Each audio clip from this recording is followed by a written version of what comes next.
us about our history. He was instrumental in letting people know that black Cajun and Creole is just not us. Brother Chakuna has a book out, and the title of he have several newspapers out, but the book itself, well, Black I Am, Cajun and Creole I'm Not. And so I'm wearing this beautiful shirt on behalf of Brother Chakuna Malana El Shabazz. And also I have in loving memory to Raymond Shaheed Barnett right here from New Iberia, Louisville, and he was a beautiful young man and everything. His life was taken from him when he went into Iberia Parish jail for child support on a child that he was already taken care of. And we just want the world to know. We want to keep him in mind that we lost a beautiful soul at the hands of the New Iberia Police Department right there in New Iberia, Louisiana. So I just wanted to let you know this. And also there is Louisiana 2023 gubernatorial debate, a watch party. It's going to be September the 7th at 7 p.m. to 9 p.m. September the 7th at 7 p.m. to 9 p.m. at the Downtown Convention Center, 124 South Buchanan Street, Lafayette, Louisiana, 70501. That's a Louisiana 2023 gubernatorial debate. It's a watch party, September the 7th, 2023 at 7 p.m. to 9 p.m. in the Downtown Convention Center, 124 South Buchanan Street, Lafayette, Louisiana, 70501. Nadia, make sure you ask Jacob to put that on the bulletin board. All right, our guest is here, so this is live camera. All right. Let's just go right and stuff like that. Like 88. Yes. This is live camera. So, Dr. Williams, as you can see, I really want to thank you for coming in at the last minute. Yes. Brother Darrell had car trouble, and there wasn't nothing that he could fix with a boost or anything. Yes. And so our topic, Brother Jay, our topic is what has Black accomplished in 60 years? What has Blacks accomplished in 60 years? And before we do that, let's just talk about the trip that you all took this past weekend. Yes, please. Weekend before last, yes. Okay, please tell us about the trip to Washington, D.C. Yes, thank you so much, Sister Khadijah, for having me. And also, I'm glad to sit in for my fraternity brother Darrell. And wanted to say that we're really happy that we were able to take 30 young people and adults to Washington, D.C. We stayed at the Almighty Temple Cathedral under the guidance of Archbishop John W. Milton, and the Patriarch, George Augustus Stallings. And it was a great experience. I didn't go, but I got below updates. And they were there they got there the Friday. They were able to do some events the Friday evening. They were obviously on the mall on Saturday. On Saturday evening, they was able to do some events. They went to church on Sunday, and then they went to different places like the mall, the harbor on Sunday afternoon. And then on Monday, they got a guided tour of the African American Natural History Museum. And then they left on Monday night. And they got back Wednesday. So it was a great trip. Just wanted to thank all of the people that made it happen. Amani Temple, Lead Louisiana, Black Voters Matters, and I'm forgetting one of the groups. But so that was great. But you know what, Sister Khadijah, we were there. We heard the speeches, and the question arose. That was 60 years ago.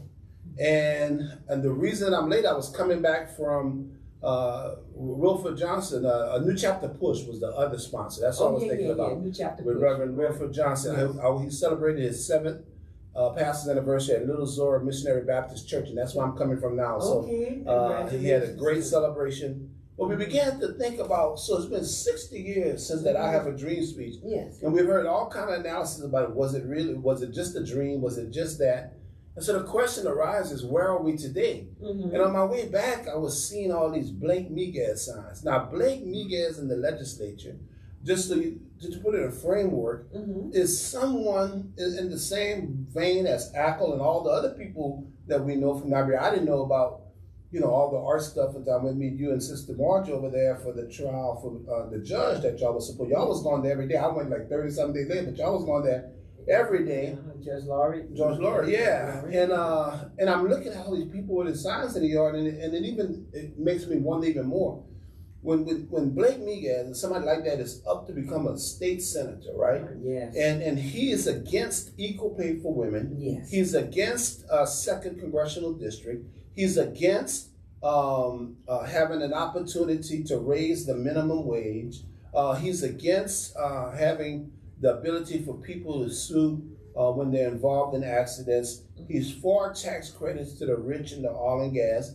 And this guy is resonating in the Black and brown community. Yes. So we need programs like this to be able to get that message across in terms of, what have we accomplished in 60 years? We're going through the same things. So we have these people that are saying that, oh, slavery wasn't that bad. We don't, right. You learned the trade while you were enslaved. Yes. And you were the singing. Santas, yes. Yeah, and you came over to America. You didn't come in bondage.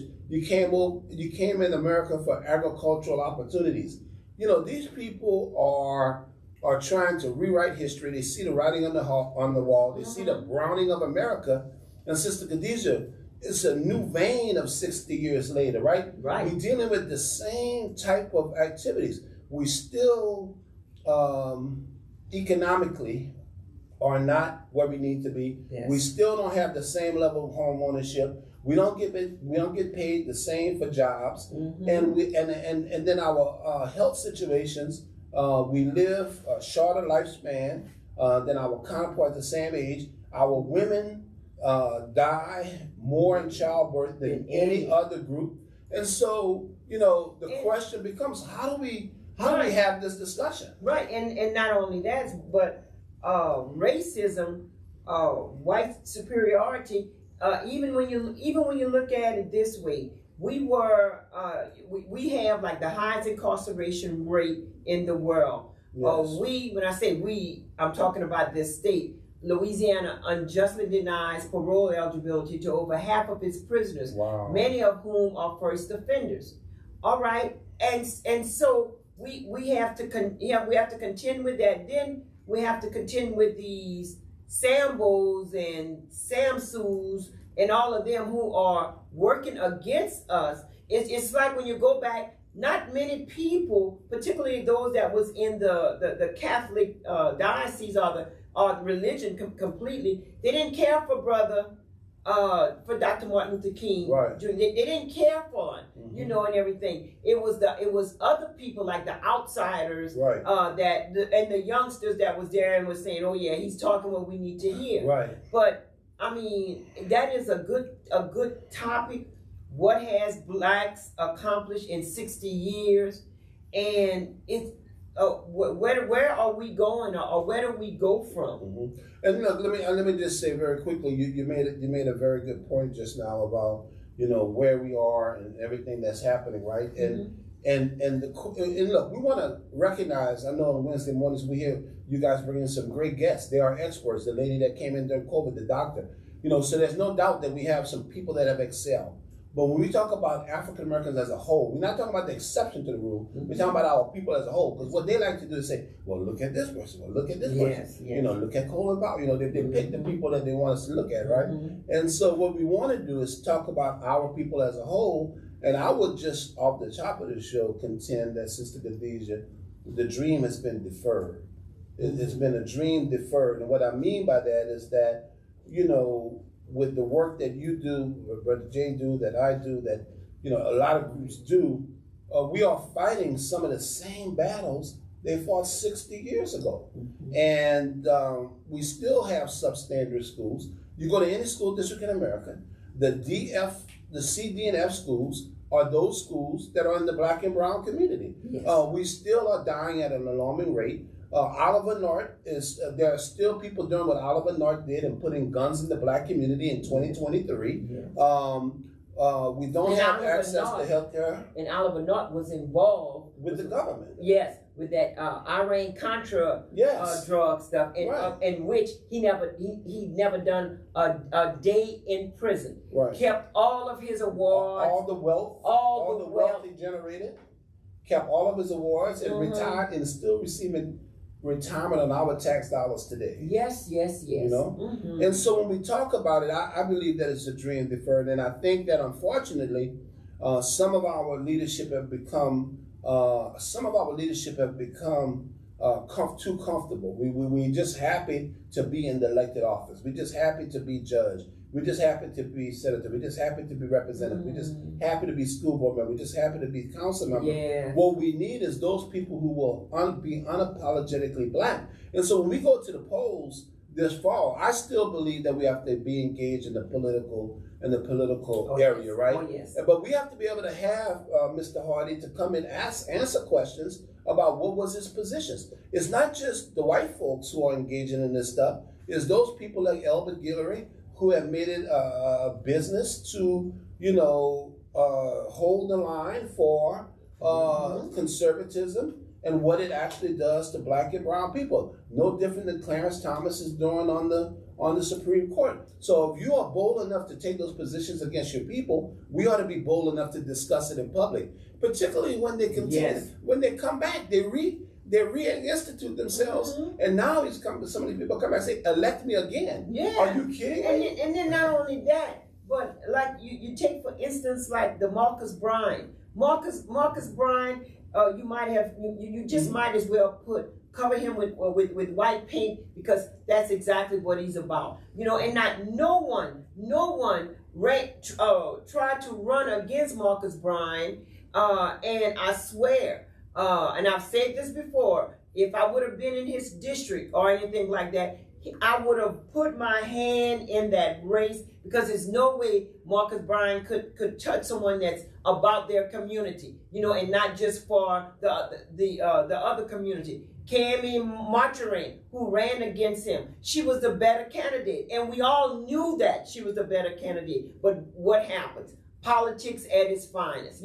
Just because he had a regular little fade and he kind of looked like us didn't mean jack anything, because he wasn't about doing anything for the black community. And please make sure when you tell him this that it came directly from me. You would have never walked in that seat like you're walking in right now had I been in your district. That was a promise. So where we are now is we are having those discussions, right? And then Sister Khadijah, I know you will agree with this. Mm-hmm. That in 2023, we all Americans, we all are citizens. You have a right to do what you want to do. Anybody has a right to be independent, Republican, Democrat. You have a right to go meet with Jeff Landry. You have a right to go do whatever. Yes. But we also have a right in majority black districts to say that this is not where we want to go, right? Yes. And so and what we're going to be doing, what United Battle will be doing this fall, and I want people to understand this, is that we will be we have a list of people who not to vote for. Okay. So we have, and then on that list of the people that I mentioned, plus others, that we're saying we're asking you, we just serve it as a guide. Right. We're asking you, do not vote for these people. Right. Do not vote for Elbert Guillory. Do not vote for Blake Miguez. And we have the reasons why. Right. And in the past, I think we were hesitant to do that because it was like, well, why are you trying to put a brother down? Why are you trying to put a sister down? What we are saying is that we are putting out the record of a past history of voting and activities that's taken place, right? And so we can't continue to allow all skin folk and kinfolk. Right. They may look like us, but they're not kinfolk. So we got to be able to say, we are monitoring what you're doing with housing and healthcare and workforce. And if you're not holding the line with what is in the best interest of the black and brown community, we're going to try to get somebody that's better. But brothers and sisters, we also need people to run for office. I know a lot of people know that, they say, well, I don't want to be involved in that, Chris. Right. But we need people to do it. Now, the other thing that we have, Sister Khadijah, in terms of the last 60 years, we had a discussion with the people at Brown Chapel where before the Selma March. That's they met at the Brown Chapel. Now there are a lot of churches in Selma, Alabama, but none of those other Negro churches wanted King to go to their church. Oh, hey, you know what I'm saying? Right. They said, well, no, Dr. King, you know, we kind of agree with you, but you can't meet here because when you leave, you know, we're gonna get it, right? Yes. And so the only place that opened up their church and their space was Brown Chapel. Brown Chapel to this day is located next to public housing.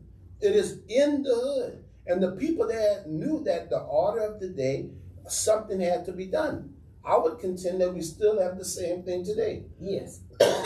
We still have people, we still have pastors, we still have churches who will not allow to be involved in what it is that is going on. That's unfortunate.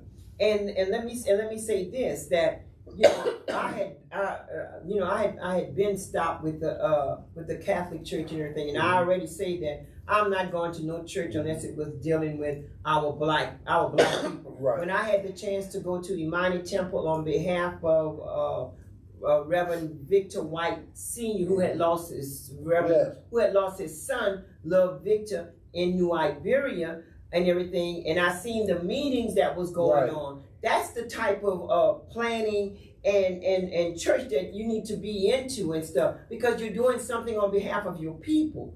You know, you're not over there just, who got the best outfit this time? Oh, she must have went out last night, her hair not even combed or it's nappy. You know, it's about the business of God. And really, Jesus Christ wasn't no punk. He was a revolutionary warrior that stood for his people. Right. And so, Sister Khadijah, when we look at, and I'm not a theologian, you know, but when I look at where I was today, Little Zor Baptist Church had over 100 people in it celebrating Pastor Wilfred Johnson. And right, so we have to be able to say, where is the black church? Not just that church, I don't want, but the church overall. Are we engaged? Or are we disengaged? Are we feeding people? Or are we disengaged? Are we clothing people? Or are we disengaged? Are we being involved in government and politics? Are we disengaged? So a pastor told me the other day, well, Brother Williams, you know, I believe in the separation of church and state. I said that doesn't exist anymore. That's right. George Bush created the faith-based initiative. The faith-based initiative is still with us today. Yes. There's a preacher in Opelousas that bought a whole golf course through the faith-based initiative, right? And so what we've done is that we've fooled ourselves, whether we are a social group, a fraternity, a sorority, a church, into saying we cannot be involved in politics or in giving information because we are 501c3. But the 501c3 isn't affected until, guess what? Until you endorse somebody. You don't have to endorse anybody. Like Dr. King said, I just have to show you the candidates. It's going to be very evident. Right. So I was very proud to have over 15 organizations come together last week for a forum. It wasn't a debate, it was a forum. And the fraternities was involved with it. The OES was involved in it. A couple of educational entities was involved in it. But there was about 5 groups that told us, oh no, we don't want to be involved in that. You know, we don't want to be involved in that. So even 60 years later, with everything that black and brown people are gone with since the young brother got killed, getting Skittles and an iced tea when he was murdered. Treat. I'm thinking about treat. Right. Treatment. And then post George Floyd, right, that we are faced with a country that is having is searching for its soul. Yes. And the reason it's searching for its soul is because we have a 2-party system. 60 years later, we still have a 2-party system, and the lead candidate for the Republican side of the House is someone who has gone on record against the young brothers, who was in Central Park and took out a full-page ad to have them executed, right? and now they call it the exonerated five because it was all exonerated. Yeah, always exonerated. This is a president who's been impeached. This is a president who led an insurrection. Yes. And he leads the Republican. The others not even close. Yes, indeed. Right. So what are those? So the people that are voting, or when they're giving this information in the polls, they're saying that they agree with his ideology. That's right. And his ideology is based upon white supremacy. Mm-hmm. Right. Right. He supports the Proud Boys. Right. He told them. What did he tell them? Stand by. Just stand by, right? Yes. You know, and so 60 years later, it's a dream deferred because although we have had some successes, and I'm not saying that African Americans have not been able to garner some success, particularly as it relates to HBCUs. Brother John Pierre, the dean of the law school, will tell you that the majority of engineers, doctors, lawyers, counselors come from HBCUs, right? So even 60 years later, our HBCUs are still holding the charge of providing educational opportunities to Black and brown people to this day. And as an alumni of an HBCU, I would encourage young brothers and sisters to look at HBCUs as an educational opportunity. But even 60 years later, Sister Khadijah, with the debate at Tuskegee, with the training there, 80% of the jobs over the next 10 years, 80% will require more than a high school degree, but less than a 4-year college degree. Mm-hmm. That means the trades, that means the IT areas, that means areas where you can go get specialties. And for some reason, this government has been hell-bent on not allowing for programs that would allow for the uplifting of those people who are disenfranchised. I do not think that is by mistake. I think it is calculated, and I think that it targets particularly African American males. Yes, yes, indeed. And in order to call in with a intelligent question, an intelligent comment, the telephone number to call in is 337-967-6823. 337-967-6823. And let it be known, let it be clear that we're not up here, talking and ranting of ourselves. We're doing this for our children, our grandchildren. Come here, Nadia. Come right here. Yes. Come right here. Okay. Put together down. Say hello. Say hello to the audience. All right. Now that you know that when we're going to protest, we're going to be studying something on Black history and stuff like that, she automatically know that that's part of her training. So she's being trained at home.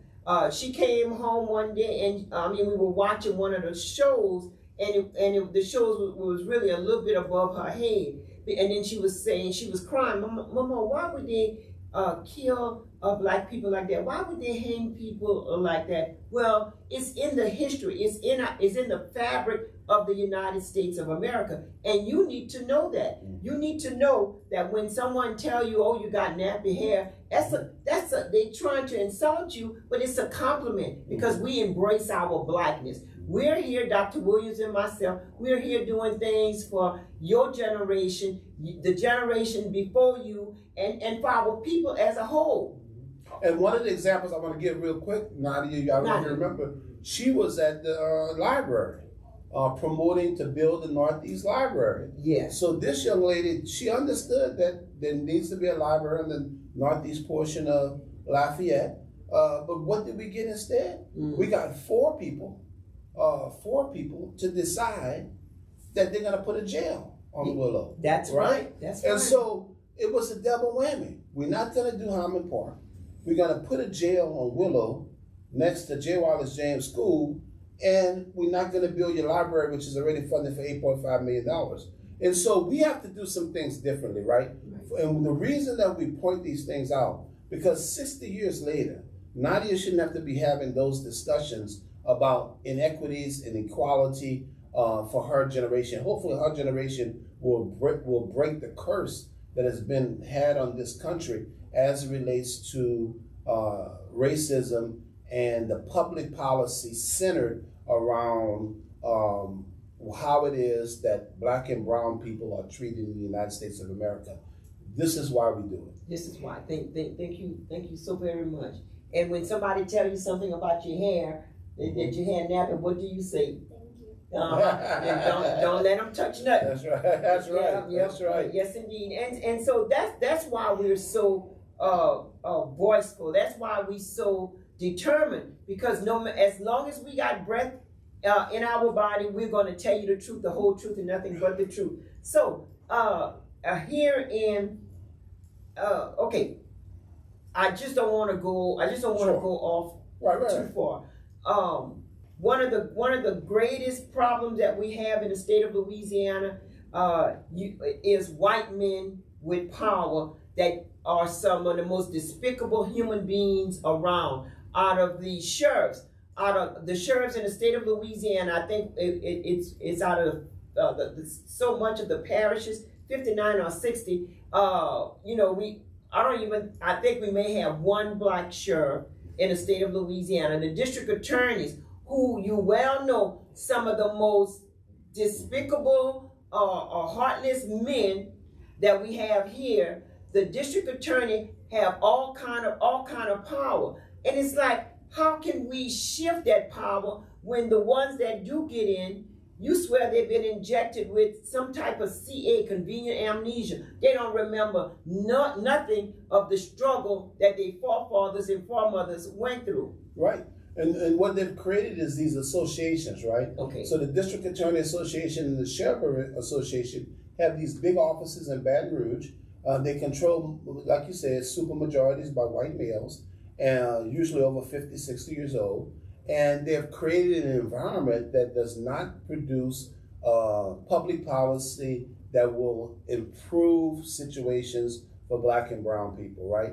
And so what we have is an inability of the people that we elect to call that out, right? When Don Landry gave that long-awaited press release as it related to the murder of Trayford Pellerin, it was like just a laissez-faire type of attitude, right? Mm-hmm. And then he, on the heels of that, he came out and said that he was going to institute the legislation that allowed him to prosecute young people at an earlier age. So what we have is not only a total disregard for the law, and then well, before I get off of Mr. Pellerin's murder, they entrusted the investigation to the Louisiana State Police. Most of. I mean, who does that? You are dealing with corrupt organizations. There's a story tonight on WBRZ with the corruption that went on post-Katrina that is just coming to light in terms of, and some other hurricanes that are just coming to light. And so we have to understand that that when you have those types of situations, when you have district attorneys and sheriffs that are very, very powerful, we have to be cognizant of how is it that we have communications with those people, but particularly those people who are supposed to be there to represent us, Sister Khadijah, yes, that they open their mouths and they have a strong voice in letting the public know that Blake Miguez fights them every day in the Louisiana legislature. You have a you have a man from Crowley, Louisiana, who's running for Attorney General, Stefanski. He, in a committee, basically attacked young African-American children that was asking questions and trying to ask for a second congressional district in the state of Louisiana. We are, and I didn't go to Matt that often, but I do know this, Sister Khadijah. We have 6 congresspeople. 6. Louisiana is 33%, a third. Now, if you take a third of 6, now everywhere I went to school, that was 2, right? 2 out of 6 is a third. Right. The Louisiana legislature, between Sheikh Snyder, the Speaker of the House, Sharon DeWitt on the Senate side, the guy out of Crowley, Stefanski out of Crowley, who's running for Attorney General now, and Paige Cortez, those 4 people decided that they would not let Louisiana get one more congressperson to make it 2 out of 6. When they said we was going to hold the line, y'all not getting anything. Mm-hmm. And every time the Black Caucus went up there to try to add something, they would shut them down. Mm-hmm. That was hard work, because I saw the brothers and sisters trying to get it done. 90% of them work towards getting it done, right? Mm-hmm. But they have to come back and communicate that to us. That Blake Miguez fought us hook, line, and center. That Stefanski out of Crowley, who now wants you vote to be Attorney General, we ought not be voting for that man. That's right. But we have to be able to communicate, and we're so blessed to have the community defender, AOC, yourself, Brother Jay, Brother Darrell, who have these programs that allow us to at least get it out. Because the mainstream media is not going to report on this. They're not gonna give you the information. As a matter of fact, they allow those people to come in. Clay Higgins, Cassidy, all those people come in and they do these stories that basically perpetuates the atrocities that are being placed upon Black and brown people. Even from a programming standpoint, you know, when you look at shows, you look at 60 years ago and how the media and Hollywood portrayed Black folks, mm-hmm. and you look at it now, how is it different? Right. Rap music is controlled by white males, mm-hmm. and they're getting the message across that they want us to have. And so we have a long, long way to go 60 years later.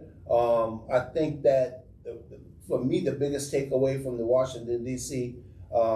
Anniversary of the 60th March is just how far we have to go. And we do need organizations to continue to fight for equality in this country for Black and brown people. Yes, indeed. And then not only that, but then even when you're looking at right here in Lafayette, Bishop Carlos, he was the main one that helped. Bishop Carlos was the main one that helped get Josh Guillory elected because he went in there. And he went in there and he threw a little line and sinker and helped Josh to win, because really, if he had not done that, Carly who was running? Carly Underbar. Okay, Carly Underbar would have won. Mm-hmm. Now, since the table have turned, and I'm not trying to throw no stones or anything, but it's the politics of what happened. Yeah, it's the politics of what happened. Now, what is he gonna be? What is he gonna be doing now and stuff? Since one mistake that they claim that he made, which is debatable. How they kick you out with one mistake, which is debatable. Some say they had a good time.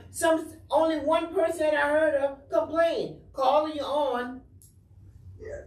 Good evening, Sister Khadija. Good evening, Chris Williams. Hi, brother. Hi, brother. Chris, everything that you are saying, I agree with you. But the thing of it is, I come up in the 50s and 60s, and white folks been controlling us for so many years. They've been indoctrinated into that from their home, from their parents. And the thing of it is, they don't know how to let it go. When we start trying to defend ourselves, we're wrong. We go to court, if we're right, we're wrong, especially if they want to send you to prison or jail or whatever they feel like they want to do to you. And this is the thing that we have to fight about. A lot of our Black dignitaries, go along to get along because they don't know no better. They haven't been indoctrinated into the Black community, making sure that we are a part of the society that we're supposed to be in. The color of our skin, make us different. You could talk to a person on the phone, you understand me, and we all good. But once you get in the front of them, the first thing they're gonna say, "Oh, I didn't know you was Black." And once they say, "I didn't know you was Black," well, they start treating you different than what they was talking to you on the phone. I know that personally because I have had that happen to me. You know, and just like right now, we got an election going on. Everybody is trying to grab the seat, trying to be in the seat, and we are making false statements against each other. You know, and Chris, I want to ask you this: when early voting started, you know, we used to have absentee voting. I started pushing early voting, you know, and I want to do a special favor to Councilman Pat Love for bringing early voting to the King Center where we could all go and early vote because we wasn't allowed to go and absentee vote at the time. So this is what we need to start doing is making sure that we have people in office that could really move us, not hurt us. But Brother Wallace, let me ask you this: why do you think it is? And I'm just asking because I know you and Bunny been doing early voting since the early 1990s, right? Even before the legislature passed it, you and Bunny was pushing early voting, and you had a whole program around early voting. But why is it that you think, with the last part of what you said, that as a community we have trouble? It's a difference between attacking somebody and putting out what somebody's record is. Yeah. You know what I'm saying? And putting out an accurate record. Why do you think because my position, and I want to hear what you think, is that we can't let people have a pass. We're letting people have a pass, and it's hurting us. Right, and that's another thing I wanted to ask you, Brother Wallace. You said is that, you know, they don't know no better. They know exactly what they're doing, and they know it well. So, you know, we just gotta call them out. We gotta put their signs, on our forehead. Like I said, Marcus Bryant, he should have never walked in that race without anybody opposing him. When you look at them no good sheriffs, the Ackles, all of these people and stuff who still can live heavy on the hog because they still got all of their wealth, all of their money's coming in when they done took and stole so much from other people. So they know better. You can't tell me they don't know no better. That's what exactly that they're doing. Well, Sister Khadijah, I know, like you know, they know better. They know better. But do they want to do better? No, because we are not doing better for ourselves, and we are pushing to do better for ourselves. But the thing of it is, every time we try to do better for ourselves, we got somebody coming behind us and trying to take us down. You know what I mean? The news meeting is the worst part of anything. This is why I commend Brother James, you, Brother Chris, for trying to bring what's going on about us to the forefront. And sometimes they keep saying, "Oh, you didn't say that already." Well, you might have heard it, but somebody else didn't hear it. Yeah. So when somebody else hears, they will understand where we're coming from. You know, because all these people are very much against us, and if we don't let the people know what's going on, a lot of them sit back and say, "That's not my fight." Right. Yes. We are in this fight together. You know, regardless how it goes, you know, we're in this fight together, and we got to understand this. You know, just like when Carlos Harvey, they said they had fired him. You know, the news media put out they had fired him. A couple of days later, they came back out and said he resigned. Well, let me share this with you, Brother Wallace, and with our listening audience.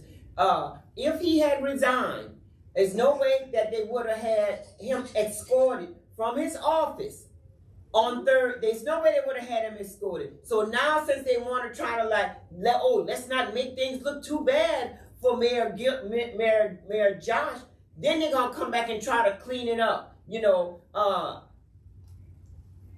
go ahead.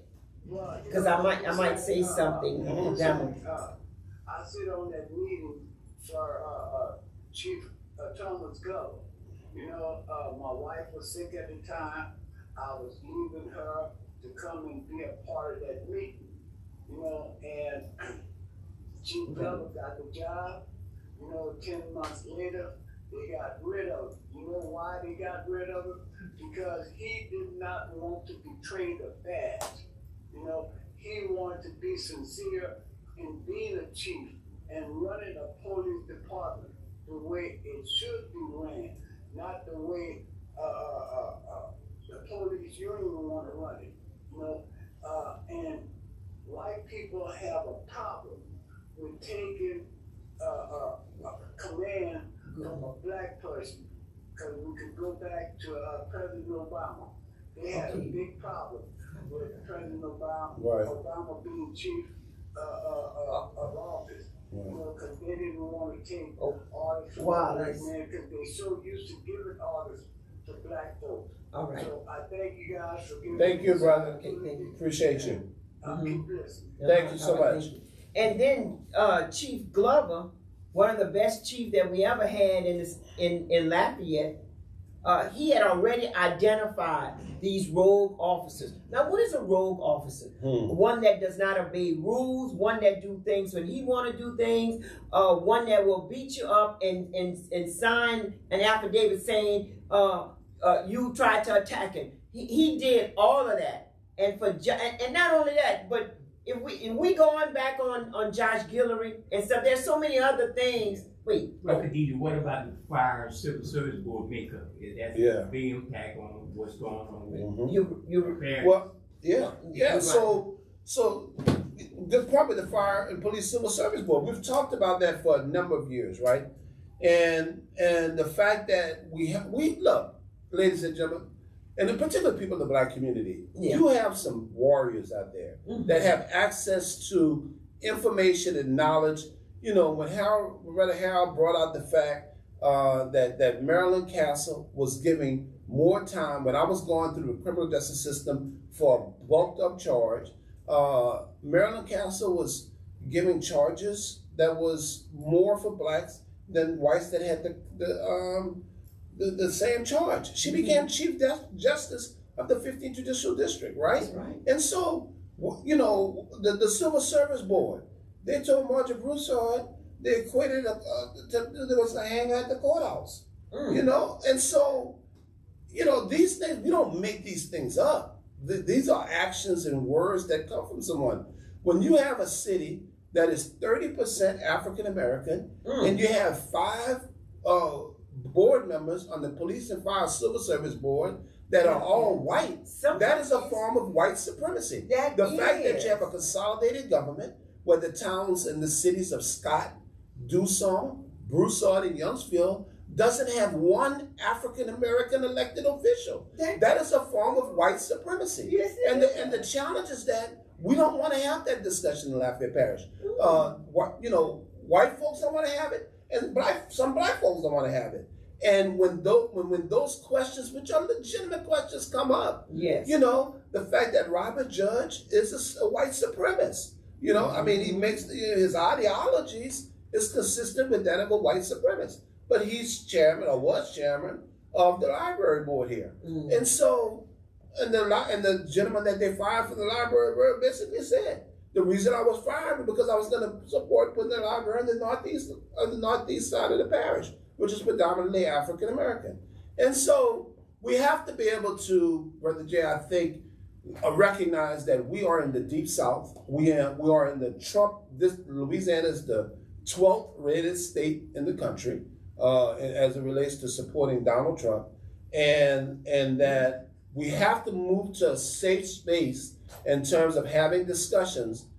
I think we start at home. That when people run for office, that we ought to put their record out, and particularly if they had a record before and they're coming back, we ought to put their record out, and we ought to have people running those districts. Whether or not you win or not is not necessarily the goal, but the messaging that we're not going to have majority black districts and not have the people that are representing us carry the water for the ideology that we want to have. Blake Miguez should not win the Senate race. It is known that he has attacked black public policy in Baton Rouge that are aimed at black folks. And we need people to say that between now and October 14th. Yes, we can say it, but the people that serve us need to say that because, and it goes on and on. And not only that, how you signs is in the black neighborhood? Yes. How are you signs in the black neighborhood? That's right. That's right. And our brothers and sisters in Generated New Iberia, we need you to recognize the fact that you ought not have Blake Miguez signs because he is not what we need to represent that Senate district. He's the last candidate we want to represent us. And even though he comes, so he's been going to black churches and black events. Yes. And when he goes to those events, y'all need to ask him these questions. That's right. Why are you constantly going against the legislative black caucus? Why did you fight against getting the second black congressional district that the conservative Supreme Court said was racist? That's right. They followed the Alabama law and Louisiana was folded into it. So, you know, we got to be able to, we can't continue to give these people a pass. No. You know, when Clay Higgins, there's a large amount of black folks that supports Clay Higgins. Yeah. And we got to be able to have those. Clay Higgins won't even come on the north side of Lafayette. His office, they won't even come on the north side of Lafayette. They will not meet. They said it. We will not meet with a group of black people. Mm-hmm. You know, so he's just not going to do it. He has the little man syndrome. He walks around with a Bible and a gun, and he goes out and promotes that COVID is not real. Yeah. This guy is something else. He said the Holocaust didn't happen. Jeff refused to go to the forum with the participation of the Urban League. That's right. He refused to go to the participation of the Urban League, and Jeff Landry also refused to go to Southern University when all of the 6 churches got together in the mini dome, and him and Schroeder, the treasurer, were the only. Well, I don't want to say the second. I don't remember the second. I know Jeff Landry didn't show up to Southern University. And let me say. Before I forget, and there will be some prominent people from Southern University who supporting Jeff Landry. Ain't that and so? That's the challenge. And then you seen the little BS commercial that they got going on for Sean Wilson about Sean Wilson never did this, he didn't do that. Little cuckoo ass. It's not all under his watch. I mean that's decades of neglect that he's on, and Sean has done a great job in that department. Oh yes, he's done a great job. And let me say this, that the Louisiana lawyers had to take Louisiana to court because they would not allow black lawyers to become judges. And the reason is that we fought hard to have black lawyers become black judges because they were supposed to have some type of compassion or empathy of what a black defendant has to go through. And as you can see, that was totally unreal. So you need to remember that we talk about Louisiana the way we talk about Louisiana because we was born and raised here. And it's our right to show you all of the BS that goes around in Louisiana. So the 60th anniversary, 1963 to 2023, any lesson you take from this program, a dream deferred. We still have a lot of work to do. A dream deferred. Yes, indeed. Thank you so very much. We want to thank Brother Darrell for giving us this opportunity. Yes, thanks, Brother Darrell. And everything. And again, the reason why we have these rogue officers that the previous sheriff had said. This is a list of about 30-something police officers that's in the Lafayette department. Chief Glover. Chief Glover. He identified him. He had all the information on him, and he knows that this is a boiling point, and it's just a matter of time before it completely boils over. You know. Brother Jay, we want to thank you. We want to thank Brother Shahid Nadia. You want to come say goodbye to the audience? Come right up in here, knowing that this discussion was done all for you and about you and everything like that. So, how do you feel about not having school on tomorrow? Say it. Good, yeah. Because I said, I don't know. Get some home lessons tomorrow. Right. I said, I don't know why they let y'all out of school like that. I said, I'm going to have school Monday through Saturday. But not on Sundays. Okay, no, you stay right there. Stay right there. Okay. Stay right there. Did you? Yeah. Okay, let me cut the stream. Man, we look like we was just getting I started. know, it's time. Oh I'm my sorry it was God. late. Yeah. We were just getting Mhm. started.